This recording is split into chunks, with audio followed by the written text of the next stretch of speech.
নমস্কার। সামনে থেকে দেখেছেন কিরকম সুন্দর দেখতে? আরে আমিও তো এসেছিলাম বাংলা সিনেমায় হিরো হব বলে। আপনার বাড়ি যেরকম কলকাতা থেকে কত, এটা 1-150 কিলোমিটার হবে, 90 কিলোমিটার। আর আমি কলকাতা থেকে 75 কিলোমিটার দূরে বসিরহাটের একটা ছোট্ট গ্রামে বড় হয়েছি। আমি ওরকম গ্রামের ছেলে। তো সেখান থেকে একদিন কলকাতা এসেছিলাম বাংলা সিনেমা, বাংলা সিরিয়াল, বাংলা স্টেজেতে কাজ করব বলে। দেখতে দেখতে 18টা বছর বাংলা ফিল্ম ইন্ডাস্ট্রিতে আমার কেটে গেল। 19টা বছর প্রায় হয়ে গেল এবং এর মধ্যে প্রায় আমি 130টার কাছে রিলিজ আনরিলিজ মিলিয়ে সিনেমায় কাজ করেছি, সিরিয়াল করেছি শতাধিক, টেলিফিল্ম করেছি, অ্যাডভার্টাইজমেন্ট করেছি এবং তার সাথে স্টেজ শো। পশ্চিমবঙ্গের সবকটা জেলা পুরুলিয়া বাদে প্রায় 1000 খানিক স্টেজ শো করেছি। পুরুলিয়াতে এখনো কোনোদিন করিনি। এবং তার সাথে দেশ রাজ্যর বাইরে, রাজ্যে, দেশের বাইরে, সুদূর আমেরিকাতেও গেছি 2বার শো করতে। কখনো বাহারিন গেছি, কখনো কাতার গেছি 2বার, লন্ডন গেছি 3বার, শুধু এই বাংলা ভাষার দৌলতে। তো আমার মতো একজন সাধারণ ঘরের ছেলে, আমি খুব সাধারণ ঘরের ছেলে। আমার বাবা এই যে আলো জ্বলছে তাই WBSEB-তে চাকরি করত। কি করে হলো এরকম কাণ্ড? আমিও কলকাতায় পড়াশোনা, আপনারা যেন এই কলেজে পড়াশোনা করেন অনেকে, তেমনি আমিও কলকাতায় শুধু পড়াশোনা করতে এসেছিলাম গ্রামের স্কুল থেকে, স্কটিশ চার্চ কলেজে। স্কটিশ চার্চ কলেজের নাম জানেন তো? জগদীশ চন্দ্র বসু পড়তো, নেতাজি সুভাষ চন্দ্র পড়তো, মিঠুন চক্রবর্তীও পড়তো। তো সেইখানে পড়তে এসে এই পথ চলা এত সোজা ছিল না, কিন্তু ঈশ্বরের আশীর্বাদ, ভগবানের আশীর্বাদ, আল্লাহর দোয়া, জিসাস ক্রাইস্টের ব্লেসিং, যাই বলি সবই তো এক। তো হঠাৎ তারা আমার সামনে তো সে দাঁড়াননি, কারণ আমি কোনো সন্ত আদমি নই, আমি কোনো সাধু নই, আমি কোনো সন্ন্যাসী নই যে আমার সামনে আসবে। কিন্তু ভগবান প্রত্যেকের জীবনেই আসেন, ঈশ্বর প্রত্যেককে দেখা দেন, আল্লাহ সামনে এসে দাঁড়ান, আপনারা ধরতে পারেন না। কিরকম?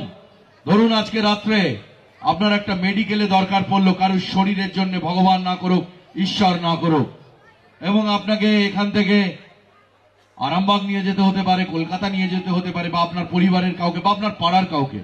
কোনো গাড়ি পাচ্ছেন না, একটা ভাঙা লরি তখন আপনাকে লিফট দিল এবং সে পৌঁছে দিল।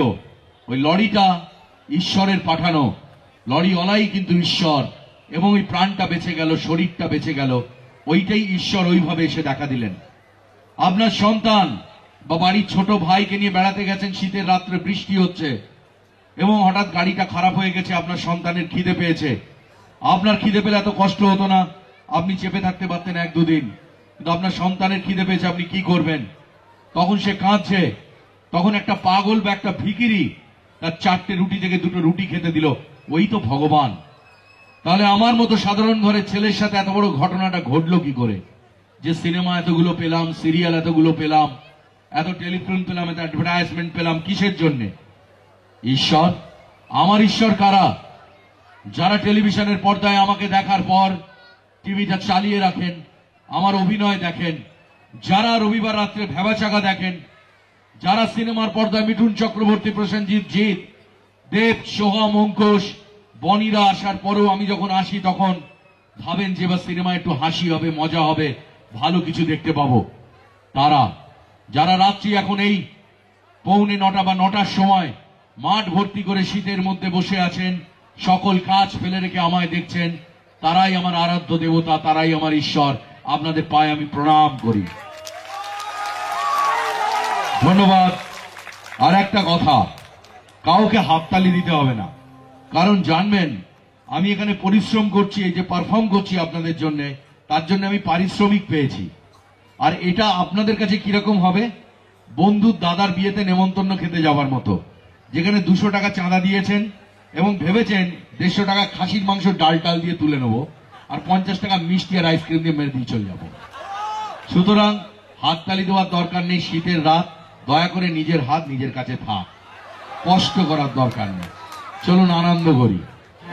আমি তো বাংলা সিনেমায় হিরো হতে এলাম, সবকিছু ঠিকই ছিল, লম্বা চওড়া ছিলাম, সবই ঠিক ছিল। এইখানটা গন্ডগোল করে দিলাম। এইটা যে বেড়ে গেল না, ছোটবেলা থেকে এটা একটু বেড়ে আছে। আর হিরো হিরোইন হতে গেলে কিন্তু খাওয়া দাওয়া চলবে না। মোটামুটি ডায়েট বলতে ওরা যেটা বোঝে, আপনি ওটা করলে মাথা ঘুরে পড়ে যাবেন। ওরা সব নানা রকম জিনিস তার সাথে সাপ্লিমেন্ট খায়। একদিন সকালবেলা দেখি জিৎ একটা কি ঘেটে খাচ্ছে, সিন্নির মতো দেখতে। তো আমার দেখে খুব লোভ হলো, সিন্নির মতো দেখতে। আমার বললো খাবি? না খাবো। কাজু কিশমিশ দেওয়া ওর মধ্যে। আমি 1 চামচ মেরে বললাম তোমাকে থ্যাংক ইউ ভেরি মাচ, তুমি খাও ভাই। বললো খাবি না? এখন দাদা নিতে পারছি না, ওইগুলো খেলে নাকি চেহারা এরকম থাকে, সুন্দর দেখতে থাকে, তুই খাগে যা। আমি এখন নলেন গুড়ের পায়েস খাবো, আমি পিঠে খাবো, ওই পাটি সাপটা খাবো, আমি এখন ফুলকপি সিঙ্গাড়া খাবো। হ্যাঁ, আজকে দুপুরবেলা নতুন আলু যা মেখেছিল আমাদের স্টুডিওতে, ভাবতে পারবেন না, টমেটো দিয়ে। তো এইসব ছেড়ে আমি ওইসবকে আমার নায়ক হওয়ার দরকার নেই, আমি কমেডিয়ান ঠিক আছি। তো লোকে বলে বিশ্বনাথ তোমাকে কমেডিয়ান বলে তোমার খারাপ লাগে না? আরো খারাপ লাগবে কেন? বাংলাদেশে যত কমেডিয়ান আছে সারা পৃথিবীতে নেই। যেমন ধরুন তুলসী চক্রবর্তী, ভানু বন্দ্যোপাধ্যায়, জওহর রায়, নিপতি চট্টোপাধ্যায়, নবদ্বীপ হালদার, সন্তোষ দত্ত, উৎপল দত্ত, তরুণ কুমার, অনুপ কুমার, রবি ঘোষ, চিন্ময় রায়, বর্তমানে পরাণ বন্দ্যোপাধ্যায়, খরাজ মুখার্জি, শুভাশিস মুখার্জি, কাঞ্চন মল্লিক। আমিও সিনেমায় কমেডি করি তো, আর করবো নাই বা কেন? আমার সাদা মনে তো কোনো কাদা নেই, আমার সব ধপধপে ব্যাপার। কিন্তু বাংলা সিনেমা আমাকে দেখবেন কমেডির জন্য কম নেয়, মারার জন্য বেশি নেয়। আমি কোন হিরোর সাথে সব থেকে বেশি ছবি করেছি? জিতের সাথে। আমি ওর সাথে 12টা সিনেমা করেছি। 12টা ছবিতে দেখবেন আমাকে পেঁদাচ্ছে। প্রথম সিনেমা ক্রান্তি করেছিলাম, গাড়ি দিয়ে মেরে থেদ্দে দিয়ে রক্ত বার করে দিয়ে চলে গেল। আমি কি পেলাম? তুই তো স্বস্তিকার হাত ধরে গান গাইলি, আমি কিছু পেলাম? তারপরে একটা সিনেমা করেছিলাম জিতের সাথে, ছবির নাম ফাইটার। ভোঁতা ছুরি বার করেছিলাম, আইসক্রিমওয়ালা ছিলাম। সেই ছবিতে জিতকে ভেবেছিলাম একটা ব্যবস্থা নেব, জিতের বুদ্ধি বেশি, বললো দেখ নিচে কি আছে, বলে 1 লাথি আমি জলে। পরে একটা ছবি করেছিলাম 100% লাভ। ওই ছবিতে দেখবেন রবি কিনাগে আমাকে পর পর সিনেমা দিয়ে গেছেন, বাংলার বিখ্যাত ডিরেক্টর। সেই ছবিতে দেখবেন সারাক্ষণ আমি দৌড়চ্ছি আমি কি না, জিতের সাথে কোয়েলের কি করে প্রেম হবে, ওর দাদুর চোখ এড়িয়ে কি করে ওদের দেখা করিয়ে দেবো। তাতে আমার কিছু লাভ হলো না, আমি সারা দেশ দুনিয়া দৌড়ে রোগা হলাম, আর ওরা দুজন মিলে গান গাইলো 100% লাভ লাভ লাভ, আর আমার পুরোটাই লোকসান লোকসান লোকসান। তারপরে একটা ছবি করলাম, ওই ছবিতে কোনো ভদ্রলোক পাঠ করতো না, ছবির নাম ফাইটার। এই ছবির নাম হচ্ছে আমাদের আওয়ারা। যে মার মেরেছে জিত আমাকে ওই ছবিতে মন্দিরে নিয়ে যাওয়ার সময়, কোনো ভদ্রলোকের ছেলেকে অত কেউ মারে না। আমারও ইচ্ছা করেছিল ঘুরিয়ে একটা দিই, কিন্তু পারবো না। ও চেহারা বড়, ওর হাত বড়, 6 প্যাক, মারলে আমার দাঁত পড়ে যাবে। তারপরে ওই ছবিতে আমার আংটিটা খুলে দিয়ে দিল সায়ন্তিকাকে, ওটা সায়ন্তিকা দাদু কিনে দিয়েছে। তারপর থেকে আমি সোনার আংটি পরা ছেড়ে দিলাম, এর উপর সোনার জল করা খুলে নিয়ে যায়। শুধু আমাকে জ্যোতিষী বলেছে একটা সোনা গায়ে রাখতে, আমি একটা আংটি পরি, এই আমাদের মা দিদিদের মতো পায়ের আঙুলে। এবার খোল ওখান থেকে। এরপর আমি ঠিক করেছিলাম জিতের সাথে আর ছবি করা যাবে না, এত মারছে আমাকে, বলে ছেড়ে দিলাম। কিন্তু লোভে পাপ, পাপে মৃত্যু, এ কথায় আছে। কি লোভ? না, আমাকে বিখ্যাত ডিরেক্টর, কোরিওগ্রাফার, डांस डायरेक्टर एवं बाबा यादव আমাকে বললেন যে विश्वनाथ एक फिल्म बना रहा है और उसमें आपका एक बड़ा सा रोल है, शुरुआत से आखिरी तक आपका रोल है। तो मैं बोला ठीक है सर, শুটিং कहाँ है? এই শুটিং আমরা খুব জানতে চাই, জানেন তো, কারণ বিদেশ টিদেশ হয়, ঘোরা টোরা যায়। ফট করে আমাকে বললো মুম্বাই। এই মুম্বাই শোনার পর আমার বুকটা থম করে উঠলো। আমার ছোটবেলা থেকে কি শখ আমি বম্বে যাব, ওখানে গিয়ে আমি থাকতে পারবো না, তবে শুটিং করলাম, ঘুরলাম, বেড়ালাম।